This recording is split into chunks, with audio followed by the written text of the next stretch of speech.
Warriors reactions. Klay Thompson meets the moment in statement win over Celtics. Thompson's 24 first-half points and game-high 34 were the biggest story from Saturday's game, and perhaps rightfully so. He played with the type of measured aggression offensively that always makes himself and his team most dangerous, taking the shots that came to him while continuing to leverage the defensive attention his jumper demands. Thompson caught on the move for a tough layup through traffic.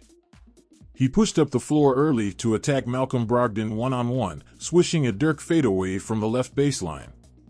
He drained a series of pull-up twos from mid-range, taking full advantage of Boston's ultra-conservative ball screen defense. An easily overlooked aspect of the Warriors storming back from a 2-1 deficit to defeat the Celtics with a title on the line, though, was Thompson's stellar individual defense when guarding Jaylen Brown and Jason Tatum.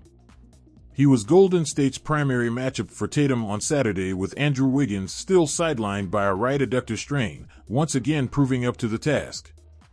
Thompson flat ripped the ball from Tatum on Boston's second possession, keeping his hands active as Curry showed early help on a drive from the right wing. Here's what he did to Tatum on the Celtics' next trip down. When was the last time Thompson showed that short area burst and explosiveness on defense this season, let alone packed a would-be layup at the rim?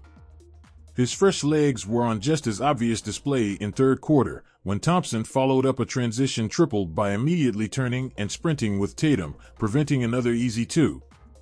Tatum's struggles on Saturday weren't the result of Thompson's dogged individual defense alone, but looked plenty familiar nonetheless.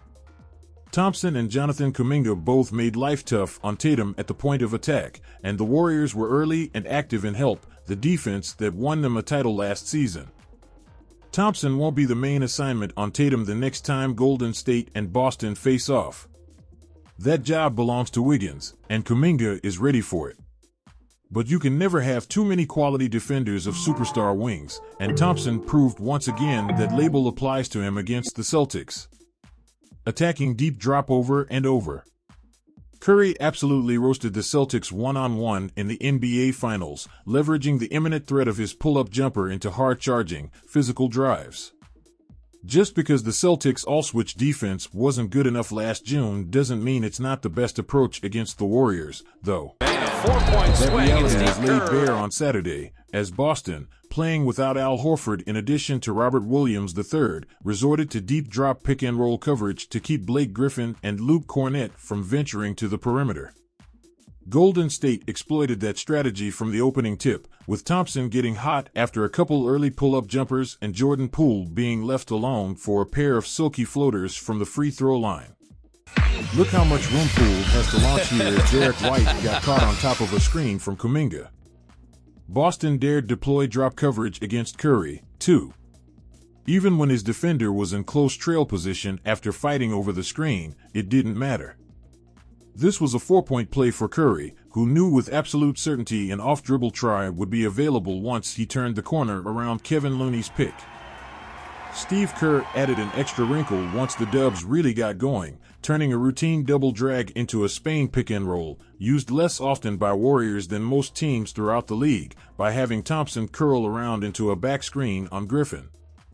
It was no coincidence that Golden State suddenly got careless with the ball when Boston finally went small. Bringing Grant Williams in at center allowed the Celtics to switch across the floor, flummoxing the Warriors late in the first half.